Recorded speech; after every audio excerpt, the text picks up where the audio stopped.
Okay, so welcome to your first video on linear relations. So this is just going to be a bit of an introduction, and it might be a bit of review from things that you've done in year 8. Okay, so the first thing we're going to remind ourselves about is this sort of grid here, okay, and this is called the Cartesian plane, okay, so it was named after a French mathematician called René Descartes. He came up with this way to organize points. So this is the Cartesian plane, and it's divided into what are called 4 quadrants. And it's divided by 2 axes. The vertical axis here, this one going up and down, is the y-axis. And the horizontal axis, going from left to right, is the x-axis. And the point where those 2 axes meet, so this point right here, is called the origin. And that's the point 0, 0. Okay, so we're just going to review how you plot coordinates on a Cartesian plane.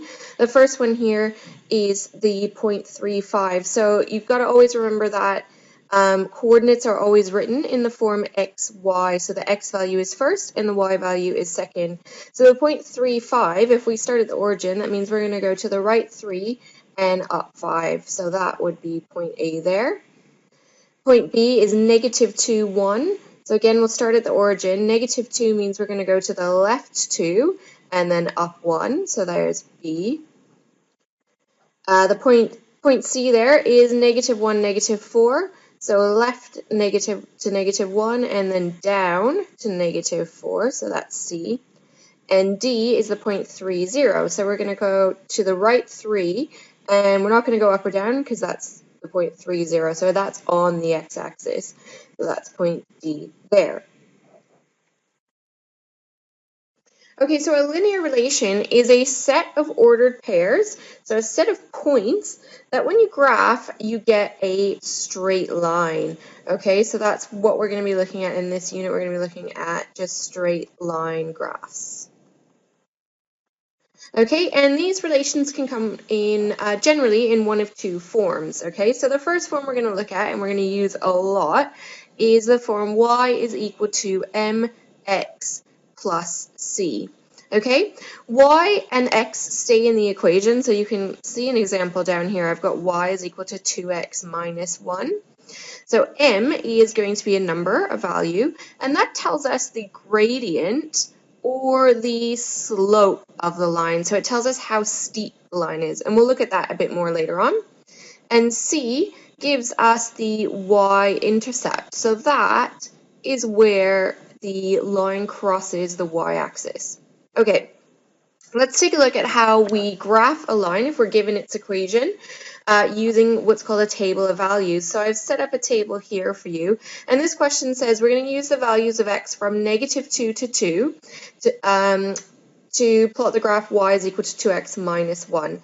So what we do is we take our x values and we substitute them into the equation of our line. So for example, for the first one here, I need to substitute minus 2 into that equation. So y is going to be 2 times minus 2 and then take away 1. And that's going to give me my value of y. So 2 times negative 2 is negative 4. Take away another 1 is negative 5. So the first point on my line is the point negative 2, negative 5. Okay? Now what I would suggest is when you go to do your table of values, if you just set this up first of all, wherever you see an x in the equation of your line, just put brackets in. So that means you're always doing 2 times whatever x is minus 1. That's our equation. 2 times whatever x is minus 1. And 2 times whatever x is minus 1. And then you can go ahead and put your x values in. So for this second point here, the x value is negative 1. So I'm going to do 2 times negative 1 and then take away 1 from that, which gives me negative 3. So I get the second point there being negative 1, negative 3. My next value of x is 0. So I can do 2 times 0 minus 1. That gives me minus 1. So my next point is 0 minus 1. Now I'm going to put in x is equal to 1. So 2 times 1 minus 1 gives me 1. Okay, so my fourth point is 1, 1. And then my last one there, x is equal to 2. So 2 times 2 is 4 minus 1 gives me a y value of 3. So my last point is 2, 3.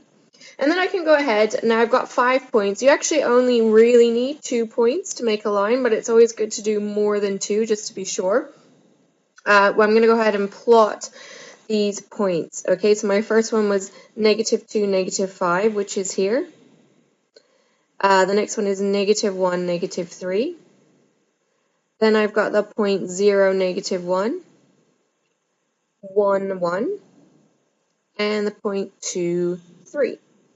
And you can see there that all 5 of those points are in a line. Now, if one of them wasn't in a line, you've probably made a mistake. So you should go back and check your substitution on that point.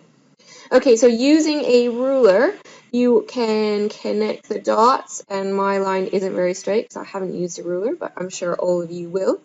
And I can label that. Now I've drawn the line y is equal to 2x minus 1. So you can see with this topic we are actually combining things that we know about algebra with geometry. That's what this coordinate plane allows us to do. Now I put a question at the bottom there and it says, as the value of x increases, what happens to the value of y? So if we look back to our points that we plotted, we can see that the x value is going up by 1 every time because we've just picked those points in order, -2, -1, 0, 1, and 2. Now if I look at the values of y, my values of y, if I go from -5 to -3, I'm adding 2 there. And if I go from -3 to -1, I'm adding 2 there as well. -1 to 1, I add 2. And 1 to 3, I add 2. So this is what happens in a linear relation. All the y values will go up by the same amount. And you might notice here, they're all going up by 2. Now, do you see any 2's in the equation of our line? Hopefully you do. That is actually our gradient. Okay, so that tells us that all of our y values are going to go up by 2, okay, for every x value, because what I'm doing is I'm multiplying x by 2 all of the time. Okay, so that's just something to notice. It might come in handy to see that later. Okay, so this example you can go ahead and try on your own. I'm going to do it, but I'll kind of speed up the video so you can just follow along, or I'd recommend just stop the video and try and work it out on your own. First thing I'm going to do is I'm going to fill in my values for x. So in the question, I'm told to use for x the values again between -2 and 2.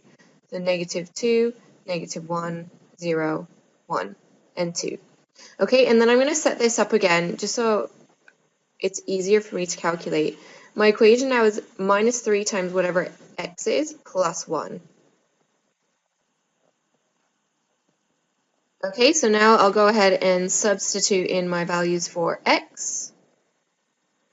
So now be careful, this time I'm doing -3 times -2, which gives me +6, plus 1 gives me a value of 7. So my first point there is -2, 7.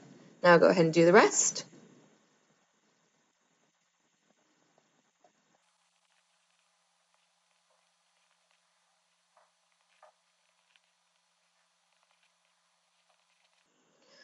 Okay, so once you've got all 5 of your points, you can go ahead and plot those on your Cartesian plane.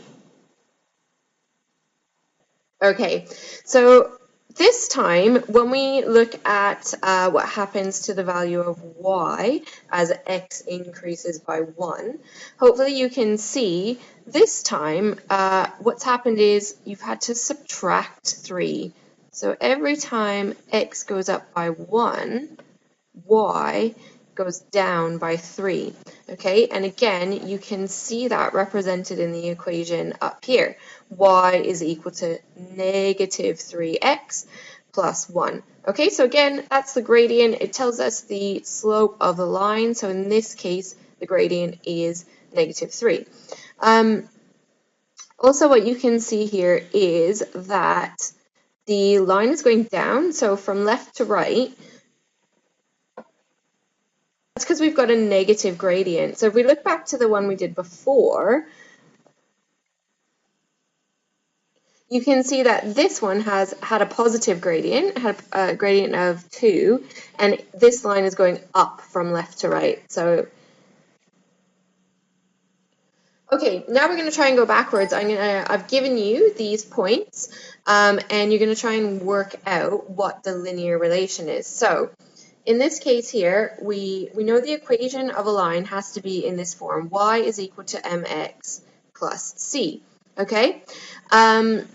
Now, what we can work out here is the gradient. So we can look at, as x is kind of going up by 1, okay, in this direction, we can look at what's happening to y. So in this case, to go from 5 to 4, we have to subtract 1.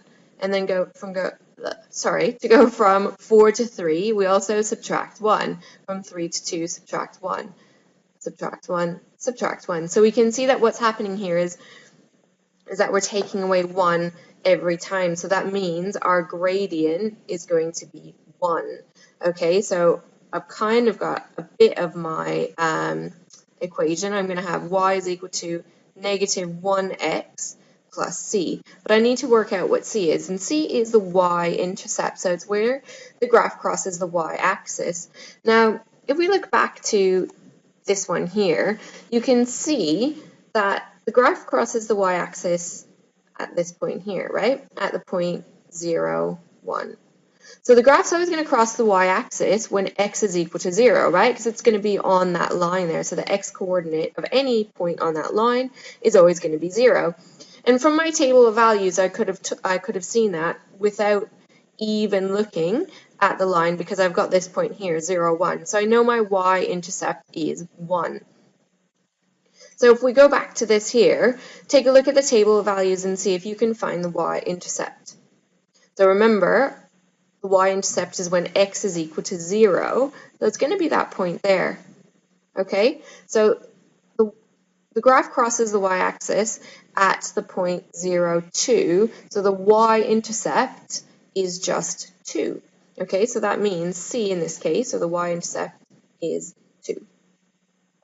So I can finish off the equation of my line. I've got y is equal to negative 1x plus 2, or we don't usually write in negative 1 when we've just got the line y is equal to negative x plus 2.